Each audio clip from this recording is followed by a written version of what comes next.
Hello and welcome to Learn Plus. I'm Brenda Bailey Hughes, and I'm delighted to be here today with you to discuss empathy and accountability and how those interplay and what that might look like for you in your leadership roles, in your teaming roles, and in your organizations.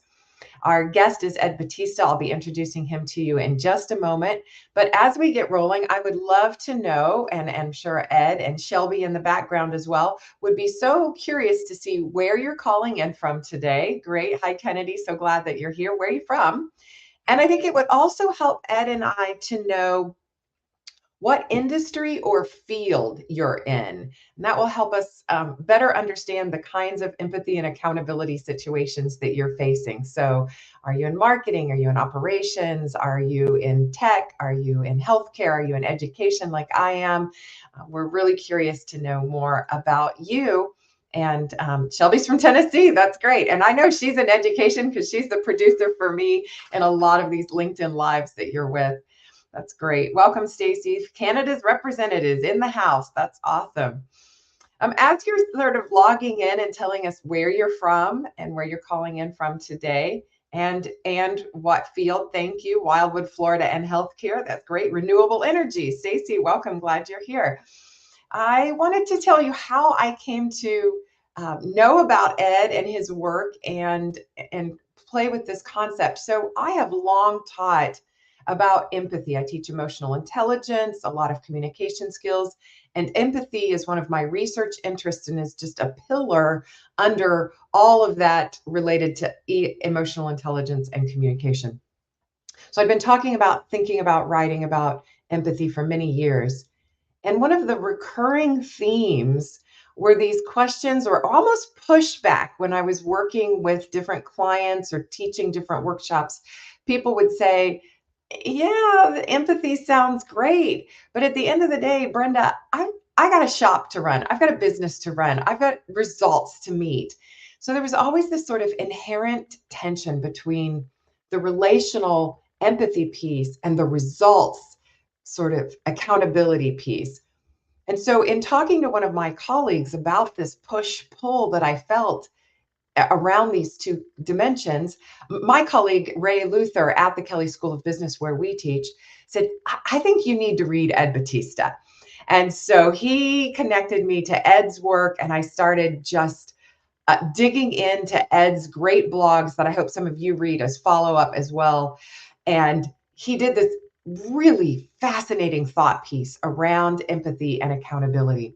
So I'd kind of been holding that and thinking about it and even starting to teach it a little bit. And then one of my workshop participants posted a follow up after a workshop saying, one of the most instructive things I've ever learned is this empathy and accountability dynamic by Ed Batista. And he'd learned it in one of my workshops, but he tagged Ed Batista in his post, and Ed commented. And I thought, Ed is a real live human being out there who talks to people who are reading his work. Maybe I can get Ed to come talk to you and me here on LinkedIn Plus and our Learn Plus show. And so made a big reach, made my big ask of the year, which was to see if maybe Ed would say yes. He did. I did a happy dance for a solid half hour when I got the yes from Ed. And I'm so delighted to introduce him to you today, which I'll do in just a minute. But look at all these folks coming in. Are you seeing these, Ed and Shelby? Isn't this great? I love it. We've got Texas, Illinois. We've got a training and development manager in the house. Ooh, Stephen, I've got a great training tip on how to train on this accountability empathy piece toward the end of our time together today. We've got people working in marketing insights, healthcare, demand planning leader for a drinkware supplier out of Charlotte. Great. Good to meet you. Glad you're here, Fernanda. Project managers, oil and gas. We've got some Ed fans in the house. That's great. We've got a LinkedIn user from Poland. Welcome. We're so glad that you're here. That's awesome.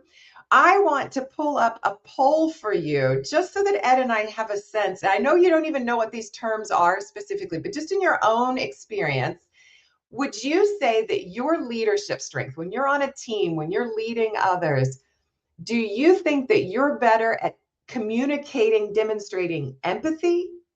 Or are you best at getting results, focusing on the accountability, making sure people are doing what they said they would do. Which one is your strength? You can just grab your cell phones, scan that QR code, and then anonymously hit empathy or accountability so that we have a sense of where you are on that.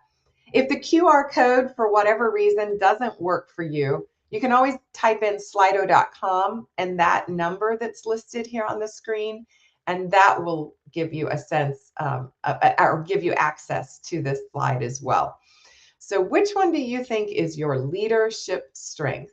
Are you really good at empathy? If I were to come talk to your team right now and say, hey, is Bridget or is Carrie, is Martina really good at empathy? Do you feel empathized with, or do you feel that accountability? Do you feel like those results are getting driven by your leader? Which one would they say, hey, for a moment, we had a straight 50-50 balance going.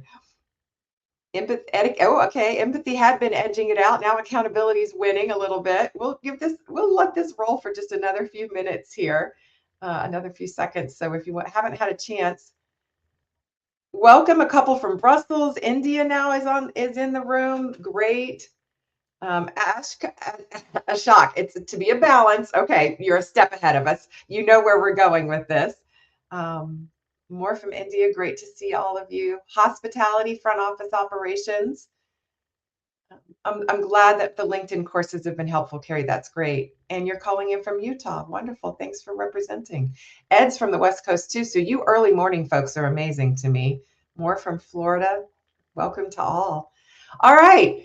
A little stronger, we think, as according to our own self-assessment on accountability than we are on empathy. Good to know. Ed's going to have some words for us about how to be both and holding people accountable and demonstrating empathy. We'll get into that.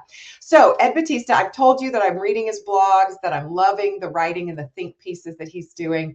He's an executive coach. He works particularly with IT CEOs and founders, but really in lots of disciplines. His clients come to him to work through challenges that they might be facing in their leadership in the realms of communication, feedback, just life itself, like how do I manage my work life and my where my career is going. So some really interesting pieces that he's working on. Let's bring Ed in so that all of you can meet our guest for today. Ed, welcome. Hi, Brenda. Thank you very much for having me. I'm really, really honored to be here. I am honored to have you. So could you see the poll results? Yeah. I did. I saw the poll results. It's striking that there's a balance. Also, it's very cool to be able to see the list of folks who are attending from such a wide range of places, including some people I know. So hi, Jose Hernandez. I'm honored that you're joining us. Your fan club showed up. I love it. That's great. Well, before we get into that balance piece where they already realize that's where we're heading, they're always a step ahead of us. I think it's important. There are so many different definitions of empathy and accountability out there, just so that we sort of level set, make sure we're all on the same page. I would love to hear how you define or describe or think of both of those concepts. What are you thinking when you say empathy? What are you thinking when you say accountability? Absolutely. And you may hear a large dog barking in the background. That's Buster. I don't know. I'm out on a farm in the middle of nowhere, and occasionally he gets riled up. So if he does bark, please bear with us. Yeah. Buster's also has just joining the conversation. He has a lot to say about empathy and accountability. Yes. Well, so first, my definition of empathy comes from the work of a woman named Teresa Wiseman. She's a medical researcher at the University of Southampton, and she explored the concept of empathy because of its relevance for the medical profession and specifically nursing. She defines empathy in 4 steps. It's the ability to see the world as another person sees it. You have to have a sense of their point of view and their perspective. The ability to understand the other person's feelings, to have a sense of what emotions are being brought up by a situation that person is encountering.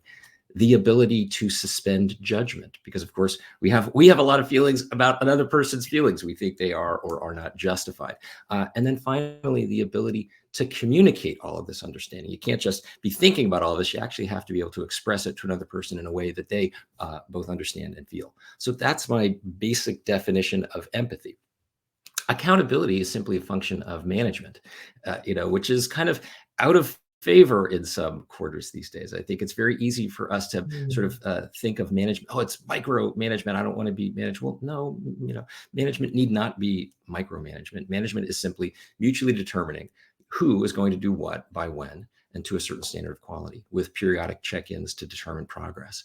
So, are we able to, also to clarify and specify who is going to do what by when to a certain standard of quality, and ensure that we're checking up on them. So it's, I'm not talking about these concepts in any kind of esoteric or academic way. There, it's just very straightforward and plain spoken. All right. So when we think about empathy, let me dig into that one a little bit more. Can you think of a time when, well, if accountability, I love your way of explaining that. Who does what by when to what standard? If that had been established and then someone is in disagreement with you about perhaps the standard, who does what by when is usually a little easier. It's not always, but that's a little more straightforward. That to what standard is where it starts. Sure, absolutely. Dissolve sometimes. Well, I did meet the standard. No, you didn't. Well, the standard is I understood it was this. I understood it to be this. If you've had to have that kind of conversation with someone where you wanted to demonstrate your empathy, and at the same time you're in disagreement with them, you have a differing opinion perhaps about that standard of that quality, how do you handle that? What does that sound like to have both? Sure. Well, it takes any number of forms, but a starting point, I think, is just recognizing how do you, as a leader, what side do you tend to err on, which is reflected in the culture that you're building on your team or in your company, and certainly is informed by the surrounding culture of your organization. A theme in my practice that ultimately led me to explore the research and the management literature, and ultimately come up with this framework building on the work of others who I'd like to mention in a minute, is that we tend towards one or the other. We either tend towards a high accountability, low empathy culture or approach to leadership and management, or a high empathy, low accountability approach to leadership and management. And the bind I often see leaders stuck in is they feel like they have to choose one or the other. Like, if I am an empathetic leader and I express, if I'm able to see the world as this other person sees it, if I'm able to understand their feelings, if I'm able to suspend my own judgment, if I'm able to communicate that, then somehow I'm going to be precluded from holding them accountable. Or conversely, if I am able to have this, sometimes quite challenging conversation about who's going to do what by when and to what standard, then that's going to preclude me from expressing my empathy to for the challenges that they're facing. And it's a false dichotomy. However, it's one that we often find ourselves stuck in, and sometimes it's a trap of our own making, because we don't necessarily step back and understand, well, what is my philosophy of leadership and management? What is my habitual approach? How do I tend to have these conversations? It's often informed by the people's our early experiences in life, their where they were trained, the culture that they came up in as a leader, which may have emphasized accountability or empathy. And something I think we'll get into when we show that framework is that a lot of cultures really prioritize one at the expense of the other, and I don't think that's necessarily it doesn't have to be that way. That is definitely the pushback that I get when I teach. Empathy is this, people will say, yeah, that's all great, but I have to get results. And they've bought into that either or thinking, that false dichotomy. Who was the management guru? It was one of the first women. Oh my gosh, I've forgotten her name and I'm embarrassed. But she said, do not be bullied by the tyranny of or. Right. Like, it doesn't have that's to be great. either or. I'll remember it as we're talking. That's a great line. Yeah. Yeah, do not be bullied by the tyranny of or. And I think that's kind of my comeback when people say, well, but I can't be, I can't be empathetic. I have to get results, or to your point, vice versa. You referenced the grid, the chart. Should we show people that? Are you ready? Yeah, great. Yeah, I'd be delighted. That sort of, and I have several colleagues who say, business school professors, of which Ed and I have both been at various points in our lives, cannot get through a single conversation without at least one 2x2 grid. So lest we let anybody down, here's our requisite 2x2 for the day. Yeah, and then let me sort of talk. This is really illuminating to so many people. And I'll do something talking through the sort of the kind of the origins of this, which are not with me.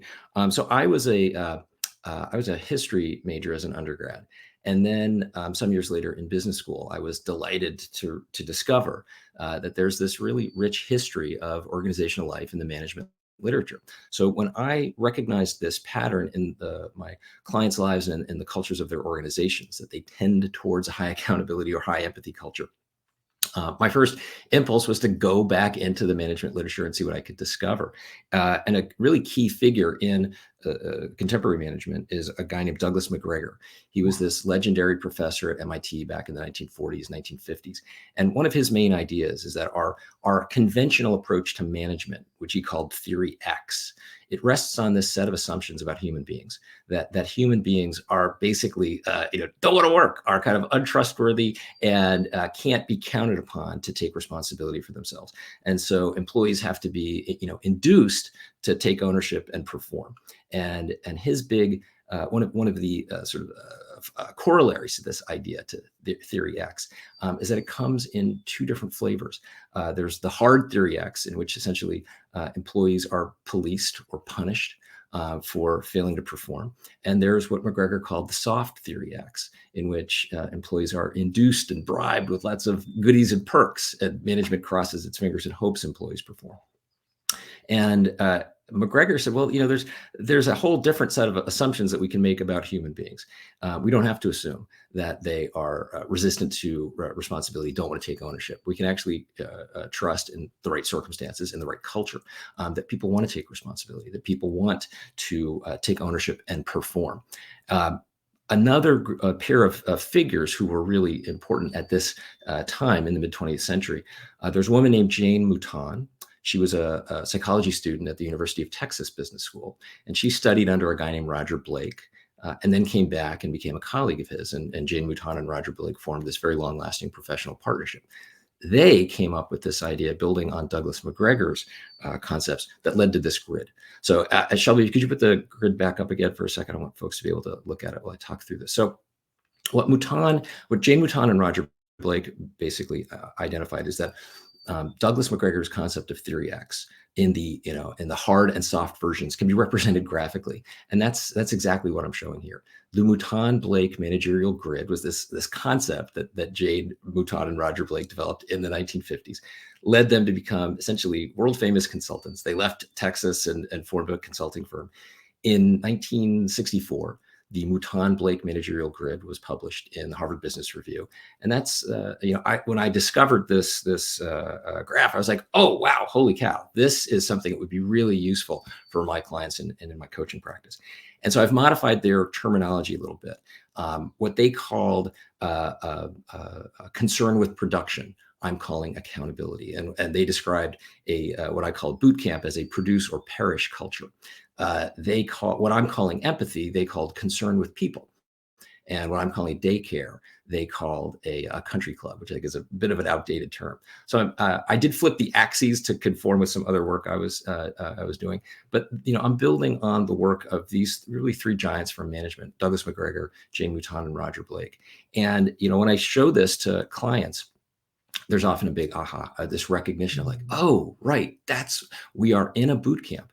We have a very high accountability culture, and we're really good at ensuring that we have mutually determined who's going to do what by when and to what standard of quality. And if people don't meet that standard, well, then we move them out. But there are some costs to running boot camp. Or similarly, and especially with a lot of my clients in a lot of Silicon Valley organizations, they're like, oh, we have a very, very high empathy organization. People really feel cared for. And yet we are clearly falling down when it comes to holding people accountable. And there are a lot of costs to running a daycare. So that's a little bit of history, from the management literature as to where this came from. And I want to make it really clear. I'm just interpreting the work of these. As always, I'm just standing on the shoulders of giants like these. We all are. I think that boot camp language it's a great word choice. In fact, Shelby commented that her husband spent 10 years in the Army. So boot camp was both literally and figuratively where that, the military boot camp, high accountability, low empathy, sort of quintessential organization, to think that through. Are there other industries that tend to fall into this, or is it completely organizationally specific? Or do I you see? think it's a function of many different factors. And also let me just let me come back to that. Let me just emphasize, I'm not necessarily saying these are wrong, right? It's not as if it's wrong to run a boot camp or wrong to run a daycare. But they're often suboptimal depending on the constraints that you're operating in a given context. So it's really about, do we have the right culture that enables us to achieve our organizational goals? There's a reason why the military runs boot camps, right? The military needs boot camps. There's nothing wrong with that. If you have a long line of people who are trying to get into the organization, and it's absolutely essential to screen people out on the basis early on of their capabilities. Well, then run boot camp by all means. And there's a reason why we have daycares, right? There's a reason why we have settings that are extremely empathetic, and we're not necessarily trying to hold people accountable. So if you have a lot of resources to sort of throw at people and ensure that they feel really cared for, and if you're worried about retaining each and every single one of your people for an indefinite period of time, well, then maybe you're well off running a daycare. However, there are often lots of costs to running a boot camp or running a daycare that organizations can't sustain, and they find themselves with a culture that's not quite a good fit with the goals they're trying to accomplish. Can we tease out some of those costs for each? You bet. Well, certainly a theme in my practice over the last couple of years, in a period where a lot of my clients' organizations were under pressure to just grow, all about top line growth. And a consequence of that was a massive emphasis on retention. We can't have any unwanted attrition if anybody leaves. And so a lot of people in HR and people departments felt like, oh, everything is contingent on employee satisfaction. If anybody's unhappy as an employee, then, oh my gosh, they might become a flight risk, and we can't afford that to happen because we can't have anybody leave. And it led to some real distortions in management, led to a reluctance in some organizations. Certainly, some of the leaders I was working with felt like, I find it myself precluded in some ways from holding people accountable, because I'm so worried that it's going to be perceived as unempathetic. I'm so anxious that if anybody feels like they're being held accountable, then they're not going to want to be here. They're going to leave. They're going to run a nasty Glassdoor review, and oh my God, then the world's going to end. So there were certainly a lot of distortions in the hypergrowth period of past 2 years that contributed to an overemphasis on empathy. That's of course just one factor in contemporary business culture. There are plenty of others. And then that's some of the rationale for why we might end up in a high empathy daycare situation, this hypervigilance to employee satisfaction, this hyper concern about flight risks. What are the costs of it? What happens when I'm landed in daycare?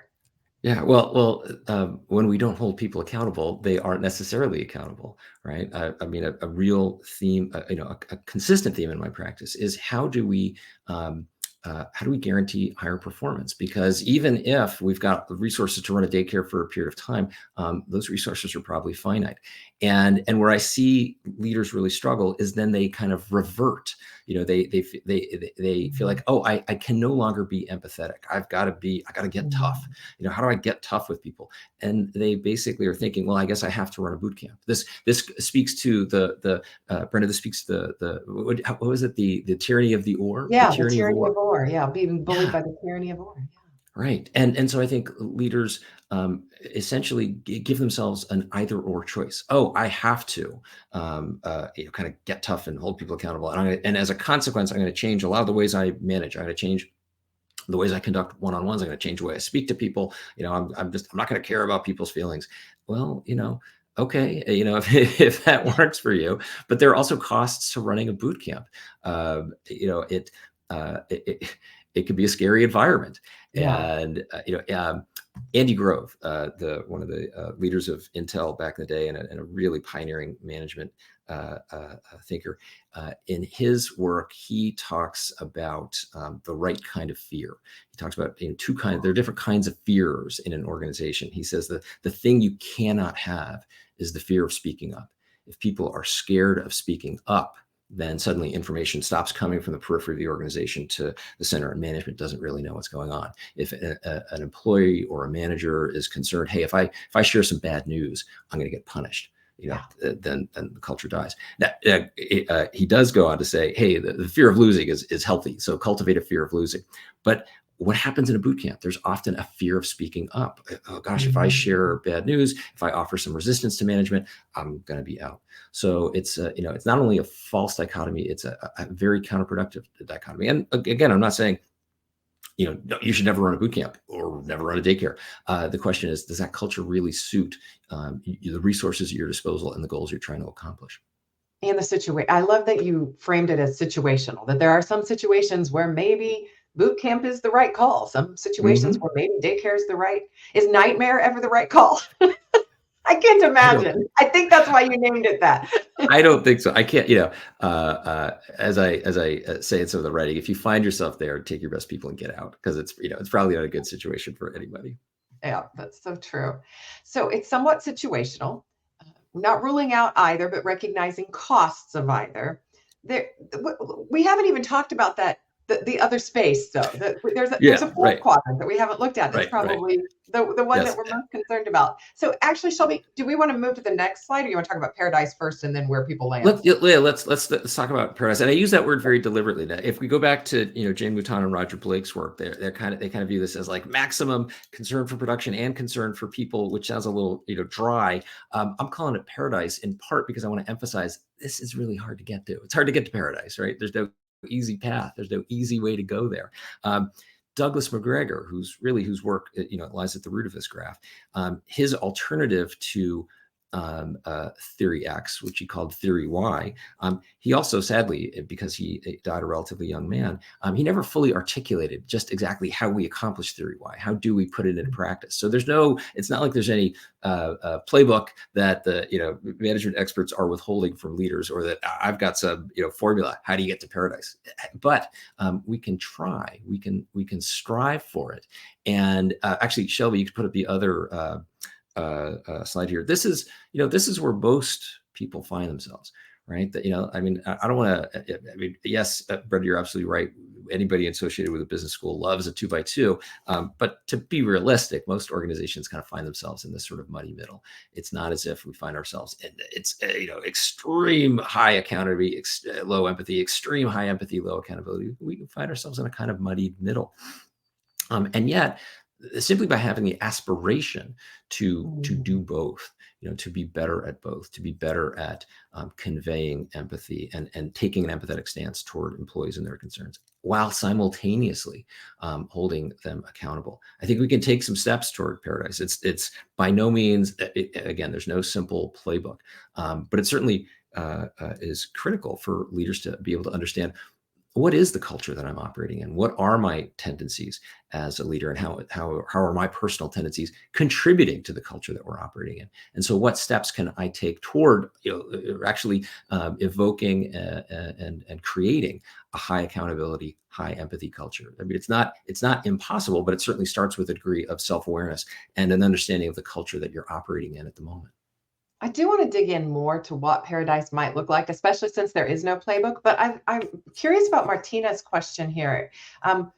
When we were talking about sometimes you have boot camp, sometimes you have daycare, the question is, would it be advisable to have different people taking care of these two sides? So maybe you have mid-management that is all about the accountability, but your frontline supervisor is all about about the empathy. Is there any logic to that at different roles? Or is it something that we see needs to evolve within each person? Yeah, that's a great comment, and I think it's inevitable that it happens to a degree, and yet I think you don't want to find yourself in a situation where it's like good cop, bad cop. You have like the empathetic, tough person who's holding people accountable, and the very caring, empathetic person. But it certainly it does manifest itself in a variety of ways. I was talking with a CEO yesterday. We were talking about his management team. And one of the things he was, concerned about and frustrated by was the tendency of some of his C-level leaders to essentially just kind of expand headcount and grow their functional org and be very resistant to managing costs, which is a form of a kind of empathetic approach. I really just want to kind of keep my team happy, and they're facing some struggles, so let's just throw some more resources at them. And the contrast was the burden that this put on his CFO. His CFO, who was ultimately responsible for helping him with treasury management and conserving capital. And a dynamic that was emerging was that his CFO was sort of Dr. No. His CFO was the high accountability person on the executive team, and that's to a degree inevitable. CFOs are usually going to be the person with the green eye shade on, making sure that the bottom line pencils out. And yet, if that dynamic becomes exaggerated on the management team, with the CFO being the only person holding the team accountable, and every other functional leader just saying, "No, I really want to take care of my team," that's suboptimal. It's less functional. If all of the leaders on that team can actually recognize, hey, we have a shared responsibility to be accountable. We have a shared responsibility to the bottom line. It's not just the CFO's task to look to that. And if the CFO can also recognize, oh, of course, I have to understand that these functional leaders, they do want to take care of their teams in some ways. If there's an opportunity for the team with each other to create a high accountability, high empathy culture within the team, it becomes much easier. But to Martina's point, sure, lots of people, for lots of reasons in their particular functional roles, tend towards one or the other, and yet it's not. I'd say I wouldn't recommend sort of outsourcing responsibility for one or the other dynamics to somebody else. Excellent. Thank you, Martina. I hope that answers your question, and thank you for your comment. Great thought-provoking question for us there. All right, so I said, let's dig into Paradise. You've admitted that the original conceivers of this idea didn't leave us with a playbook. Dang it. So what does it look like? You'd mentioned someone that you'd worked with who, was kind of being held to this, hey, we really need to be thoughtful about retention right now. So you've got that on your mind. You're a little bit concerned about retaining all your good talent. At the same time, maybe you're seeing some slips in performance. What does a conversation that has high accountability, high empathy, being communicated to another, what does that sound like? If I'm that employee who you want to keep, Ed, you don't want to lose me, and yet I'm not quite stepping up, and I've got some stuff going on. There's a lot on my plate. Maybe I've got some personal things that I've been vulnerable with and shared with you about. What do you say to me? Yeah, well, first it starts with a leader's self-awareness, right? If a leader isn't on a regular basis kind of stepping back to understand how they tend to behave in these kinds of circumstances, what their strengths and weaknesses are, what steps they might take to address those weaknesses, and how they might compensate for those weaknesses, then they're going to go into conversations like this sort of flying blind, without a real awareness of the impact that they have on the other person. I mean, that is one of the primary functions of coaching, is really just helping the leader kind of step back and say, like, how do I operate in these kinds of circumstances? What's my philosophy of leadership? How does that manifest itself? What kinds of feelings tend to come up in conversations like this, and how do I behave as a result? What's the impact on other people? Can I draw some conclusions based on conversations that have gone well or badly, based on relationships that have gone well or badly? Also, like what's the best time to plant a tree? Today and 20 years ago, right? Same thing. What's the best time to have to build a functional working relationship? Well, today we can take some steps by having this kind of conversation, but it also starts with, well, when did you begin working together, and and how did you begin that relationship? A lot of my work with leaders involves understanding, how are you onboarding an executive? How are you initiating that relationship? Do you start by building, some trust, by extending some empathy toward them, by being able to make it a relationship in which it's safe to be vulnerable? Do you express an interest in what's going on for them personally, while simultaneously, are you from the start, from the jump, holding them accountable? Are you clarifying who's going to do what by when, to what standard of quality, or are you deferring that? So I think it's not just about, well, what's the conversation? How do I have this conversation today? It's also looking back on the history of all of your working relationships. How are you starting those relationships, and are you laying the foundation? Because it's so much easier to have this sort of high accountability, high empathy culture in a relationship, on a team, in an organization, if that's your intention from the start. And so, first, just kind of getting a sense, what's my philosophy of leadership? How do I tend to behave in these circumstances? And am I showing up from the get-go in all of these settings in a way where I'm doing both? Because if I have to make some radical course correction, it's going to be harder. Yeah. And yet sometimes we do have to do that. We do have to make a change in that. An initial way to approach every one of these conversations, I would say, is with inquiry. A lot of times leaders come in to a conversation with somebody who's underperforming, and they're kind of, and again, they tend towards one or the other. They assume, oh, well, I just have to, kind of pat somebody on the shoulder and say they're there. Or I have to kind of come in hot. And, occasionally that's a conversation is going to take one or the other route. I'm not suggesting that you gotta that you're always precluded from having that kind of conversation. But beginning a conversation with inquiry, just by understanding a little bit more about what's going on, when somebody, one of the things you asked me to reflect on, Brenda, was a high performer whose performance has slipped somehow. And that's certainly a theme that comes up in my work with clients. And one of the things I always ask them is, what do you know about what's going on in their life? Yeah. Is something going on in their life outside of work, especially, if this is a habitual high performer. And so beginning with inquiry and saying, hey, what is going on in your life? Is there something that might be affecting your ability to perform? However, note, that shouldn't just come out of left field. If you haven't built a relationship, if you don't have a culture in which it's safe, normal to talk about personal issues, about things that might be coming outside of work, the person's going to be a little, shocked or surprised. Wait, why are you asking me what's going on in my life? So there's no cookie cutter way to approach this, but I do think by starting with a sense of self-awareness, who am I as a leader? How do I tend to show up? What's my philosophy of leadership? How does it manifest itself in these kinds of situations? And am I getting the results I want?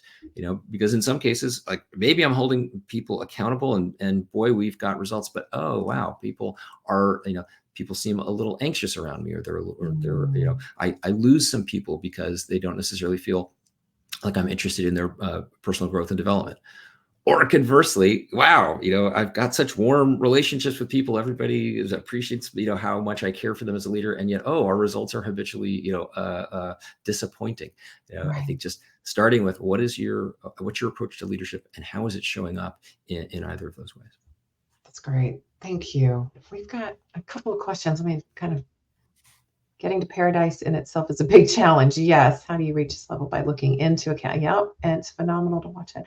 Jay's here. Thanks, Jay. It's great to see you. I strongly believe in appreciation, and not only on the results, but also on the effort a person is putting in to reach the result. Okay, that's interesting, Jay. Thank you. Showing appreciation for the hard work.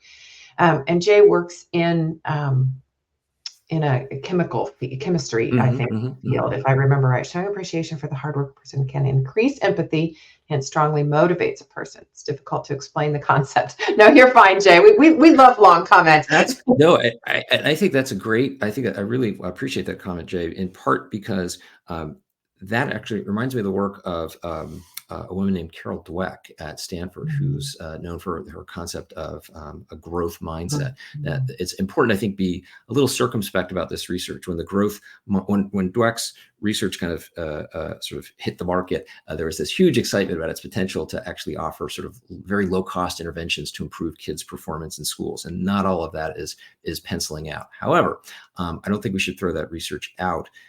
What her research indicates is that if you go into a challenging experience or situation with the idea that your capabilities can be stretched, that they're plastic, that you can grow, you're likely to take bigger risks and accomplish more as a result over time. If you go into some of these challenges and situations thinking, oh, my capabilities are fixed by my past experiences or my genes, I'm not going to be able to grow, you're more cautious. And to the point that Jay just raised, Dweck's work emphasizes that we can encourage people to adopt a growth mindset by ensuring that we praise their effort. as opposed to just praising their output, praising results. And I think that's also a very important way to both convey empathy and hold people accountable. Certainly very much the case that clients in my practice see their employees really struggling, really striving, and they're giving best effort, and yet sometimes the results aren't there. And so to be able to do exactly what Jay just said, to express appreciation for the effort, which doesn't mean letting people off the hook, doesn't mean, hey, we don't care about the results, but distinguishing, and even just seeing and noticing, hey, I know you tried your hardest. I know you took a big risk there. I really respect and value that. I mean, I think that goes a long way towards being able to express empathy while still recognizing that we can't just say, oh, like that's the end of it. We also have to figure out what can we do differently to accomplish the results that we're striving for. Yeah. Yeah. We've a couple of the different examples we've given have been around high performance, and the performance is falling off a little bit. We're kind of working with this assumption that the person you're talking to is in agreement with us that performance has dropped off. And I think one of the trickiest conversations for me is when we're in disagreement about that performance standard that others believe. And so it's I don't know where to start that conversation. Sometimes I can start with inquiry. What did you think the standard was? Do you in what ways do you see that your work product or your results lived up to the standard that we had established? So starting with inquiry certainly makes sense. But it seems that sometimes there's this face-off that I hit, this wall that I hit, where we're just in disagreement and can't seem to work past that. Where is this one of those come in hot and it's just accountability? Sorry about you. This isn't what I thought. Or how does that conversation play out? Any thoughts for me? Oh yeah. Well, first I would say that, what's the documentation, and it's a little surprising to me how often leaders are operating in the absence of some form of written documentation. Like, okay, if we made an agreement that who's going to do what by when to what standard of quality, has that been documented in a way that we can both refer back to? And I'm not suggesting that every single commitment has to be put down on paper or in a file somewhere. I mean, that can get cumbersome and tedious. But in the absence of that, then we are asked to kind of go back to our sort of our shared and possibly distinct memories of what was agreed to. So first, what is the documentation, which is also a function of the culture, right? In some cultures, we're extremely verbal. We're making commitments on the fly. Nothing's getting written down. And if people are following through, okay, fine, no problem. But a very common challenge is that there's insufficient documentation that people can refer back to. I'm certainly not suggesting that everybody's got that you need a KPI for every single right aspect of your work with colleagues. But have we firmly agreed on those kinds of commitments and in a way that we can refer back to? So to me, the starting point is just assess, like if we're having a disagreement about that, then there's probably been a failure of management's part to say, we need to document this. Right. We talked about some individual situations, one-on-ones. When we're trying to create an entire culture of high accountability and high empathy, both and documentation, that clarity around expectations. I love that question. How are we onboarding people? Are we onboarding with that sense? Are there other good strategies for creating not just good one-on-one conversations, but entire cultures of high accountability, high empathy? Sure. Well, first, let's just recognize that, culture change is extremely slow because cultures are extremely resilient and robust and resistant to change. And so if when I'm working with a leader who's recognized that the culture isn't quite optimized for the goals of the organization, I think just committing to a long-term process. This you will not change a culture overnight. Also recognizing that whatever your intention has been about the development of a culture, you've got one. Whether you think you have a culture or not, you have a culture. It doesn't need to be, made explicit. And in fact, in a lot of organizations, the culture is not explicit. It's very tacit and implicit. We kind of joke about the plaque on the wall, right? Here's our culture. Here are our values. Well, maybe. I would suggest in most organizations, probably not, because the plaque on the wall is what we aspire to do. But the norms of behavior, what we actually do, that's the culture you got. So, do you have a sense as a leader of, well, what is the culture we have, and how does it differ from the plaque on the wall, the aspirational culture that we're striving towards? I also think it's really important for leaders to recognize, and this is certainly true with most of the people I work with, because most of my clients are CEOs. But I'd say at any organizational level, if you have any kind of managerial responsibility, you are the avatar of that unit. You're the embodiment of that unit. You represent that unit.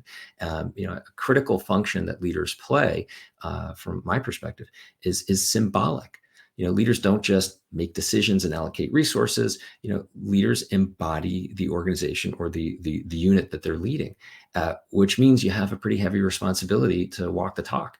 If that's the kind of culture you want, well, are you embodying it, and how, and where do you fall short?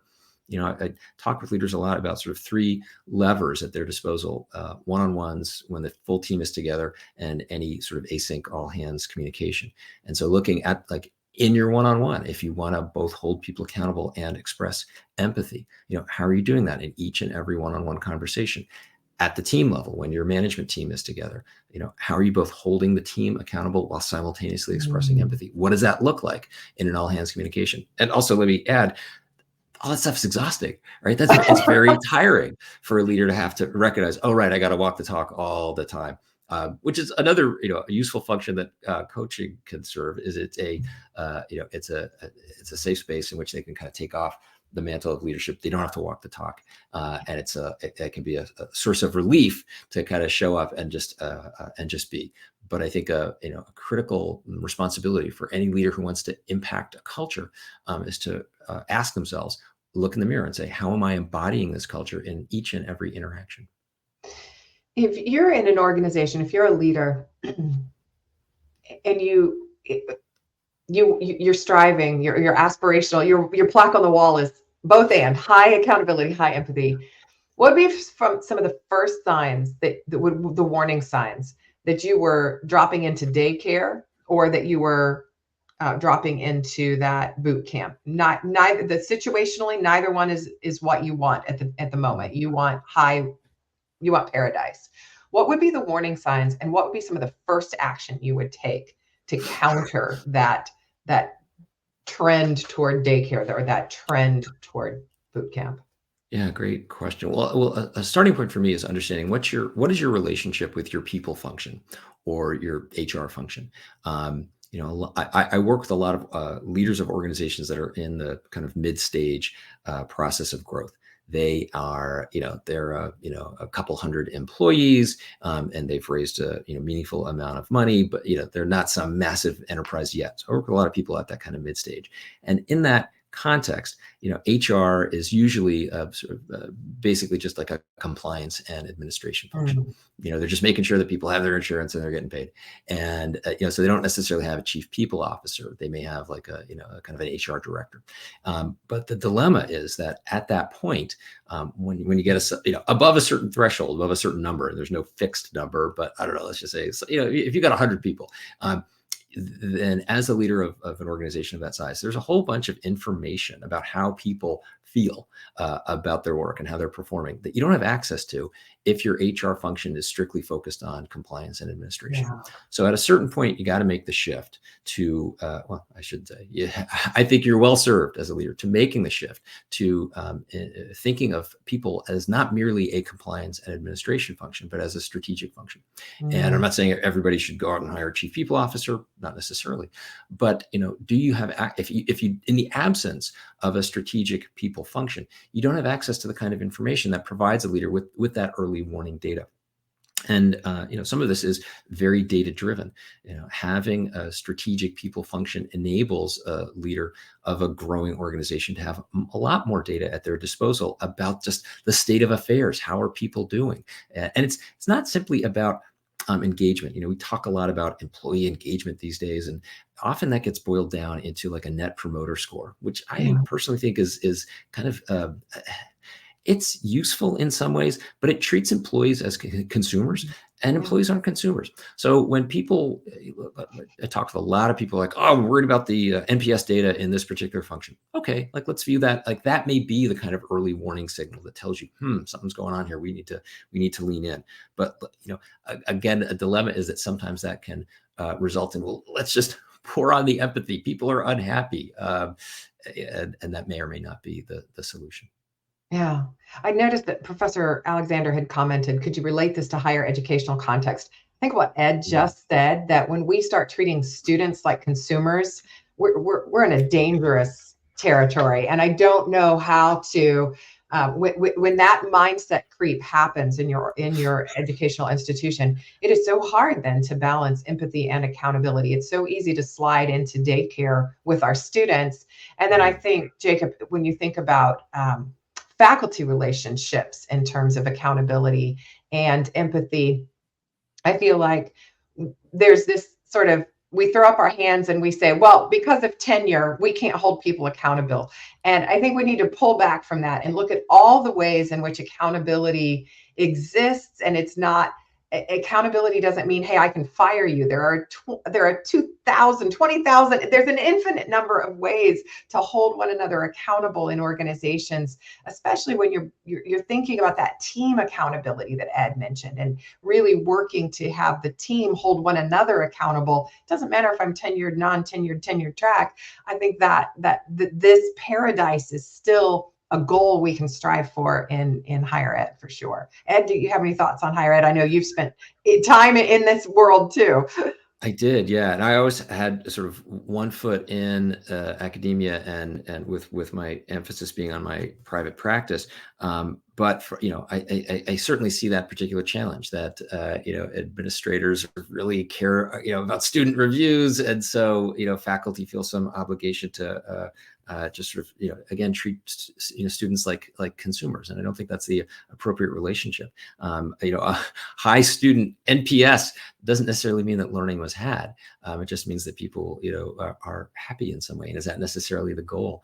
I certainly. So I I was a coach and a lecturer at the business school at Stanford from 2007 till 2021. I formally retired earlier this year, but 2021 was the last time I taught. And, that was absolutely a challenge, trying to figure out how to, because my work always involved issues. The courses that I taught involved issues in which people were invited to, really be personal. I wasn't teaching, accounting or finance. Were issues related to people's growth and development as leaders, their ability to interact effectively with colleagues, and it both required a willingness to be personal, in some cases vulnerable and candid, but it also required a high degree of commitment. You had to show up. You had to do the work. Yeah. And a challenge that I faced in that context was precisely the challenge that my clients face with their leaders: how to both convey empathy and also hold people accountable.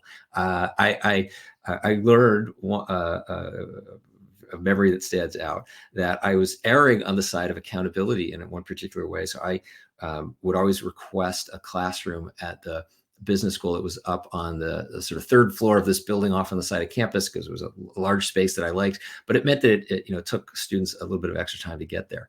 And I was a real, I thought, hey, look, let's, I really believe in excellence, and I wanted to hold people to a high standard.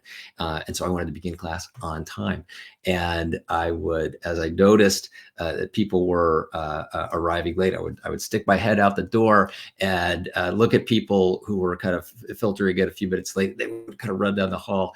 And I had one student tell me one time, like, that's kind of making me really anxious. Like when you stick your head out the door and look, like, and to be clear, people were not just like goofing off. There were legitimate reasons why they were hustling from the other building to get to you. Right. That's a different story.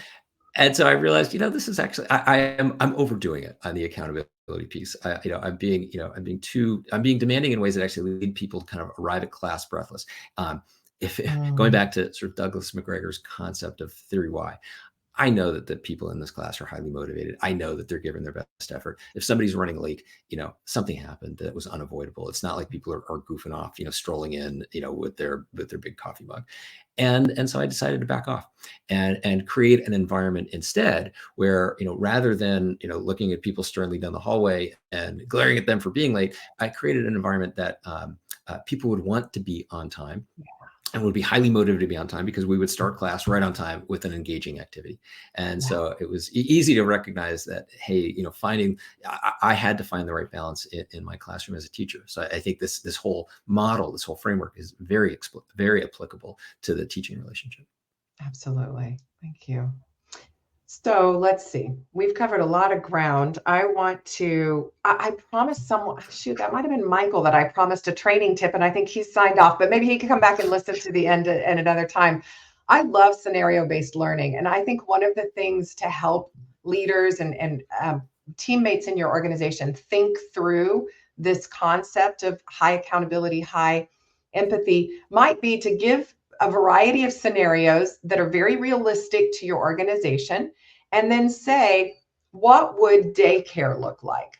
What would nightmare look like? What would boot camp look like? What would paradise look like? That I don't when I train, I don't want to spend too much time educationally thinking about what we don't want. But I do think that those contrast drills have Mm. power. It helps us sort of understand the nuanced difference between boot camp and paradise, between daycare and paradise. Seeing all four, or at least those three big ones, or maybe even business as usual. What do we typically do? What if we skewed toward boot camp? What would we look like? What would it look like if we skewed toward empathy or daycare? What would it look like if we actually hit that aspirational goal of paradise? I think that could be a training tool for teams that could be really effective. Have you had other training tips that you would want to share with the group, Ed, or ways of having your clients interact with the grid? Yeah, absolutely. Well, first, just stepping back and saying, where are we on this grid? What kind of Yeah, culture do we have? Do we think we have? And to a question that was raised in the comments, all right, okay, again, like, what are the steps we can take? Well, I would say, what are our conversations like? yeah, How do we communicate with each other? Which is hard to do, right? It takes a cognitive leap to say, oh, we're going to talk about how we talk with each other. That yes, can be a bit of a conceptual challenge, and it also inevitably evokes some vulnerability because, oh, we're going to talk about how we talk, we're going to communicate how we communicate, and that's going to result in some probably some feedback for some of us about what's working and what's not. But if we don't have those conversations, if we don't stop and understand how are we communicating with each other, and do we err, and where do we tend to err? Do we wind up expressing a lot of empathy and care for people, and yet are we talking about results? Are we talking about performance on a consistent basis, or does that stuff all get pushed toward review season? Maybe it's only yeah, at one kind of special moment in the year that we talk about results, or conversely, are we only talking about results, and are we ever weaving in the human element? Are we ever expressing are we expressing care and appreciation for our colleagues, or is that stuff that we're not comfortable doing because that's not a part of our culture? Can we just have a conversation about how we communicate? That to me is a necessary first step in all of this work. yeah. Thank you so much, Ed. If people want more Ed Batista, they haven't gotten enough. Where can they go? I think where can they find more of you? I think there will be a QR code that Shelby will put up here in a minute that you'll find so that you can get directly to Ed's page. I think if you want some more follow up on, we've talked a lot about self-awareness as the first step in finding paradise. And of course, self-awareness and empathy are both aspects of emotional intelligence. So you could check out the LinkedIn course I have on communicating emotional intelligence if you're looking for a follow-up to this conversation. Hope you share this conversation or put additional questions into the chat that will live on forever in my feed and Ed's as well. We appreciate your input, folks. Thanks for being here with us from all around the world, from all the different time zones that showed up today to share with us. Really delightful conversation. And Ed, cannot thank you enough for saying yes and for sharing your thoughts with us. Thank you very much, Brenda. I was delighted to be here, and it's really touching to see that people enjoyed our conversation. It was really fun. Thank you for having me. Take care, everyone.